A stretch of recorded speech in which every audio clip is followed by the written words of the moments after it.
চাকরি দেওয়ার নামে লক্ষ লক্ষ টাকা প্রতারণার অভিযোগকে কেন্দ্র করে শুক্রবার রণক্ষেত্রে চেহারা নিল দুর্গাপুরের ইস্পাত নগরী। সেখানকার স্টিল প্ল্যান্ট মজদুর ইউনিয়নের কার্যালয়ের সামনে এদিন সকাল থেকেই জড়ো হন বহু ভুক্তভোগী ও চাকরি প্রার্থীরা। তাদের অভিযোগ, দীর্ঘদিন ধরেই কার্যালয়ে বসে এই চাকরির ভুয়ো প্রতিশ্রুতি দিয়ে সাধারণ মানুষের কাছ থেকে মোটা অঙ্কের টাকা নেওয়া হয়েছে, কিন্তু শেষ পর্যন্ত কেউ চাকরি পাননি। এই ক্ষোভকে হাতিয়ার করেই এদিন বিজেপি কর্মী সমর্থকদের সহায়তায় বিক্ষোভকারীরা ইউনিয়ন কার্যালয়টি নিজেদের দখলে নেন বলে দাবি গেরুয়া শিবিরের। বিজেপি নেতৃত্বের অভিযোগ, শাসক দল সমর্থিত শ্রমিক সংগঠনের একাংশ এই অনৈতিক অর্থ আদায়ের সঙ্গে সরাসরি যুক্ত।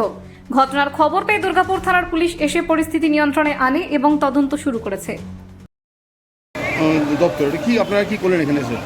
দেখুন, এই অফিসটাতে দিনের পর দিন বান্টি সিং, জয়ন্ত রক্ষী মানে সাধারণ মানুষকে চাকরি দেবে বলে দিনের পর দিন অনেক টাকা পয়সা নিয়েছে।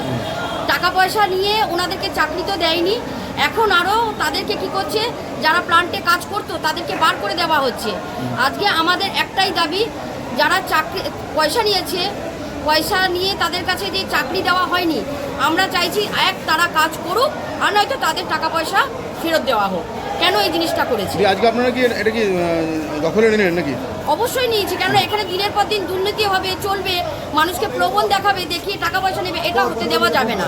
এই সরকার এরকম দুর্নীতির মধ্যে থাকতে চায় না। উচ্চ নেতৃত্বের অনুমতি আছে? আমরা দেখুন,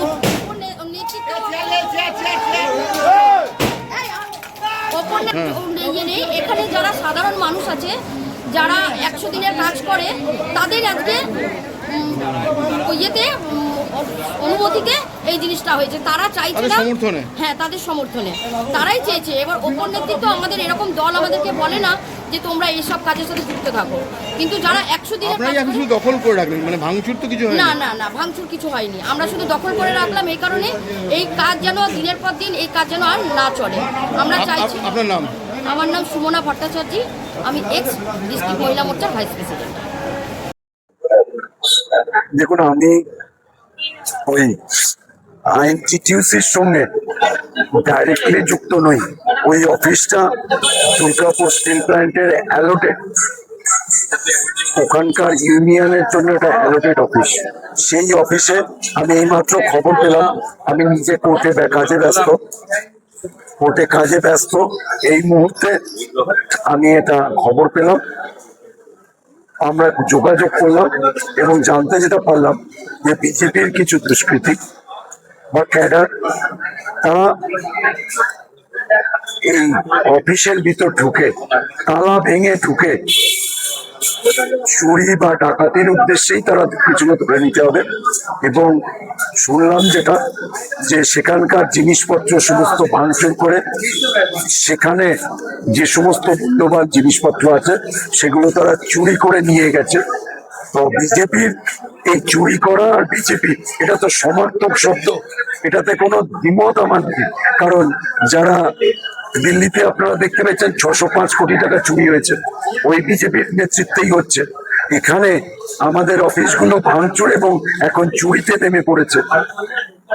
এই হচ্ছে আজকের বাংলার নতুন পরিবর্তনের সরকার, যেটা বলেছিল ভয় আউট ভরসাহীন, সেটার উল্টো হয়েছে। সারা বাংলায় এখন শুধু ভয়, বাড়িতে তালা দিয়ে এসেও মানুষের শান্তি নেই। বিজেপি দখল করতে পারে, চুরি করতে পারে, এই হচ্ছে আজকের অবস্থা। অভিযোগ করবে অবশ্যই। আমরা এই ঘটনা আমাদের মেম্বার অফ পার্লামেন্ট কীর্তি আজাদ সাহেব জানেন, এবং আমরা উচ্চ স্তরে জানিয়েছি, মমতা বন্দ্যোপাধ্যায়কে এটা জানানো হয়েছে, এবং তার সঙ্গে সঙ্গে ইউনিয়নগত ভাবে এর অভিযোগ দায়ের হবে। এবং জেনে রাখুন, এর জন্য বৃহত্তর মুভমেন্ট আমরা অবশ্যই করব। এটা ভুলে যাবেন না যে তৃণমূল কংগ্রেস 41% ভোট এখনো পেয়েছে, এবং যারা দিয়েছে তারা তৃণমূলের। এটা ভুলে যাওয়ার মতো জায়গা এখনো আমরা নেই। স্বাভাবিকভাবে এটা খবর পেয়েছি। যদি মনে করে থাকে এই চোর অপদার্থ সরকার অন্যের সম্পত্তি নিয়ে তারা গর্ব করবে, আপনারা যদি জেসি বোস এবং ওই অঞ্চলে যারা এসেছিল তারা তাদের বাড়িতে যান, দেখতে পাবেন ইউনিয়ন অফিসের কাগজপত্র এবং দরকারি মূল্যবান জিনিসপত্র তাদের বাড়িতে আছে। পুলিশকে জানানো হয়েছে, আমি নিজে পুলিশকে জানিয়েছি, পুলিশ গাড়ি গেছে, এবং ওসি দুর্গাপুরকে আমাদের জানিয়েছেন যে হ্যাঁ, ওখানে তালা দিয়ে ওরা চলে গেছে। অন্যের সম্পত্তি দখল যেটা বলছিলেন না শ্রমিক ভট্টাচার্য সাধু সাচ্ছেন আর ওনার লোকেরা চুরি করছেন, এটাই হচ্ছে আজকের কাজ। আমি বলছি এই আপনাদের মাধ্যমে শ্রমিক ভট্টাচার্যকে জানাচ্ছি,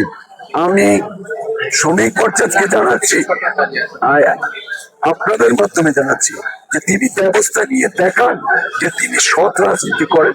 বিজেপি মধ্যেও দু একটা সৎ লোক আছে, প্রমাণ করুন।